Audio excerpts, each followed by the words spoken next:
What I learned was the spirit behind people who love what they do is intoxicating to be around.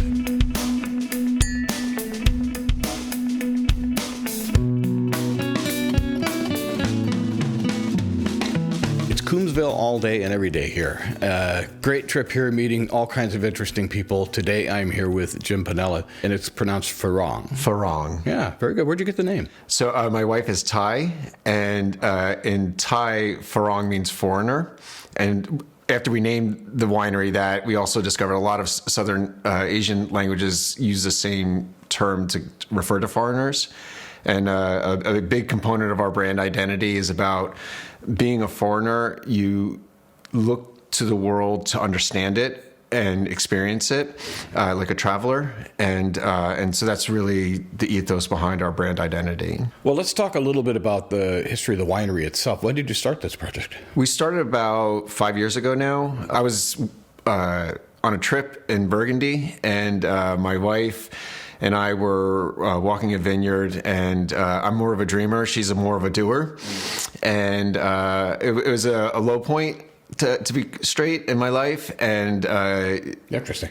Yeah, and I told her, I said, maybe I used to make wine in the garage and as a hobby. And I said, maybe it's about time we get a vineyard and find a place where it's like this, where we were in Burgundy, and with more of a spirit. And we came back from that trip, and I went back to work. And one day I got a call from her, and she called me and said, "I found a property. We're going to buy it." And I said, "We can't afford it." Of course. And she, in an endearing way, said, "In order for our relationship to be successful, we need to do this." And so we bought this property. She actually flew out. I never saw it, and she bought the property. Wow. Yeah. Talk about faith. Faith and love. Like, she just wanted to take care of me. And because she knew the type of person I am, I would go in deep. We wouldn't just get a vineyard and sell the grapes. I would build the winery. Yeah. Long story short, we got the vineyard. I came here. We converted it to organic.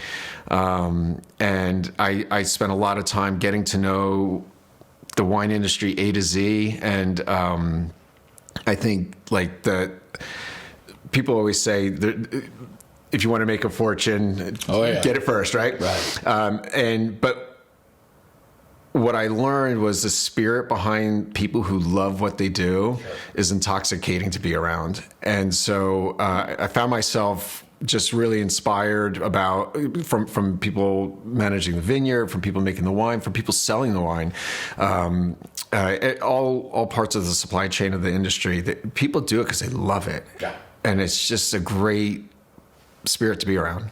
Are you from here originally? I was born in New Jersey. I left when I was about 13 years old and was raised in the East Bay of this area.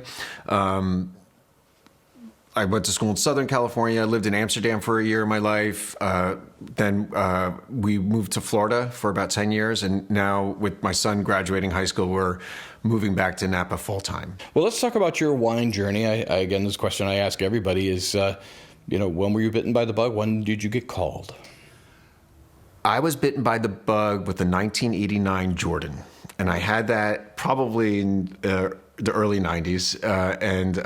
It was, we as a family drank wine, but never experienced it. And we received a bottle of wine. We would never spend that much money for it. And it was an 89 Jordan, and I tasted it, and I was just... It was like that movie, that a scene in Ratatouille when he eats the food. It was like, it hit me on so many levels, and I just couldn't. I wanted to explore it more. And I have a passionate personality, and I think I go deep, as I said earlier. And when I had that, quickly it went to enjoying wine, to getting the rarest wines, to, well, maybe I can make the wine. And yeah, right. It's a ladder. Yeah. So what brought you to Coombsville? My wife, she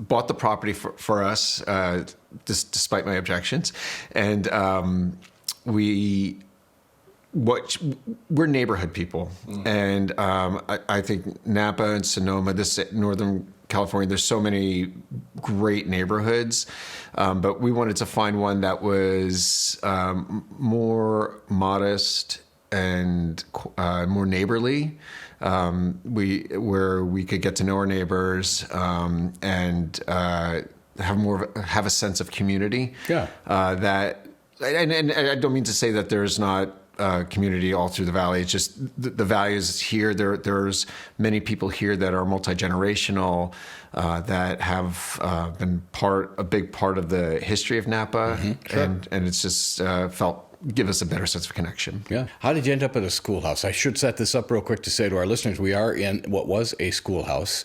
And it's funny because it's, of course, a lot bigger on the inside than it looked like on the outside. How did this happen?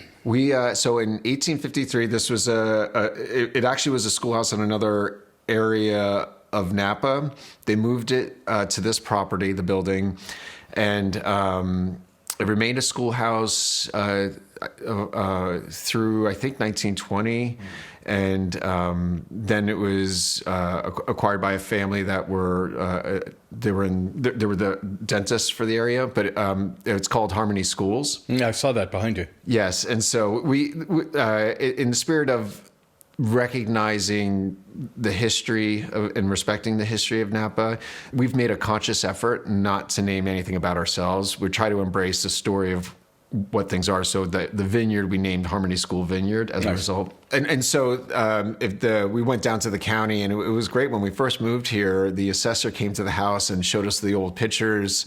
Cool. And we were able to see, while the house has been modernized through time, the structure has retained the identity of the school, and so you can really see it, and it's something that's really important to us. The vineyard you're talking about, is that right here on the property? Yes, it's to your right.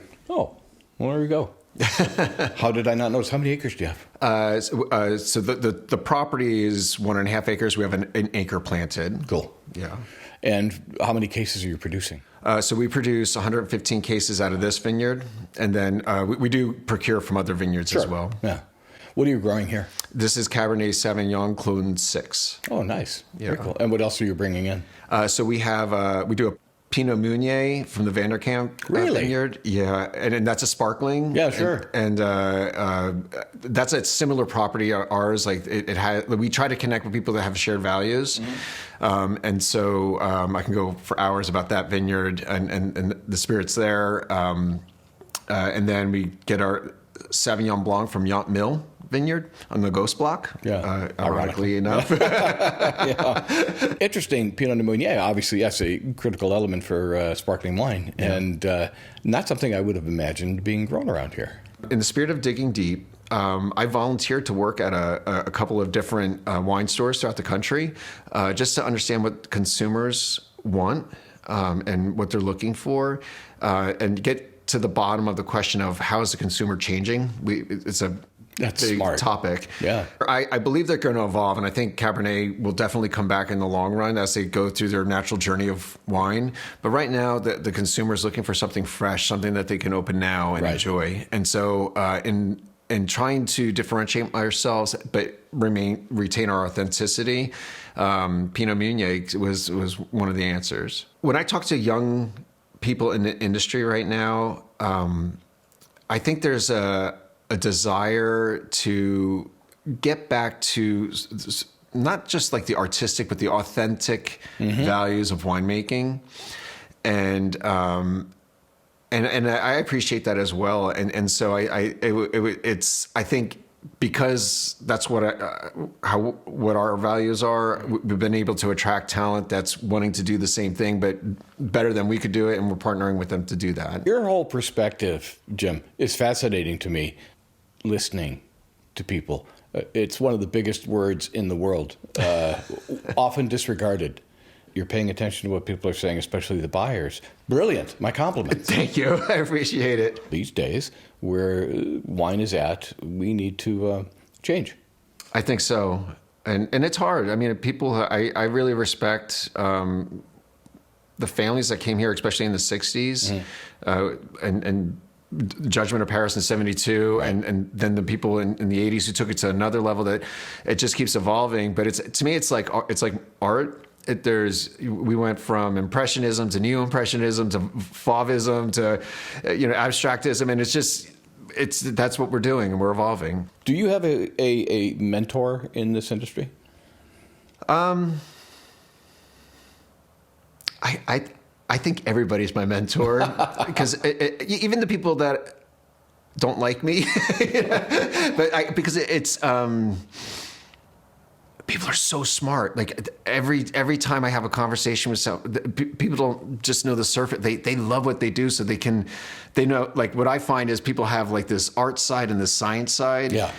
And so whenever I'm working with somebody, I want to hear like what's that battle and how is it coming and what can I learn? So I would say that the Coombsville Vintners and Growers Association has been very kind to me in getting me access to people where I can get that exposure and learning. But it's a long-winded way to say that I have no mentor. I'll take you as my mentor if you want to be one. Absolutely. I'm happy to do that. To you, what makes Coombsville special? The spirit of the people. This is a farming community. It's not uncommon for my neighbor to hop the fence and help fix a problem without me asking for help. People welcome me into their homes. People have a sense of history here. They value being a neighbor. My neighbors take good care of me, and I hope they feel the same about what I do for them. But I think that's what Coombsville is about. Like if you can't, the problem with Coombsville for tourism is there's really no place to visit. There's great wineries like Caldwell and Farella. Sure. But to visit it like you would visit St. Helena, it's not as practical. And so that's the challenge for the community here, connecting to the people that want to experience terroir and the vineyards. For tastings, do you have a space that you taste at for people, or shared space or anything like that? So there's new legislation where I can potentially taste in my vineyard, and I'm working through that. Short answer is in Napa, I encourage people to go to Outer Space Wines, which they're one of our first champions, and they'll offer tastings of our wines there. And I am working towards finding a place. Okay, good luck with you. Outer Space, good name, I like that. And for our listeners who'd like to learn about you online, what is your website? farangwine.com. If you don't mind, I can spell that. Please do. It's FARANG wine.com.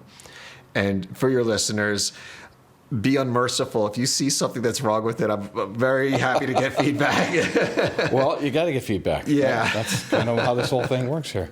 Jim, this has been a real pleasure talking to you. You, again, have a great perspective on things. I appreciate you taking the time, and thank you again for jumping in last minute. Thank you for the opportunity. I appreciate it. It's very nice to meet you. Nice to meet you as well. Thank you, Ray.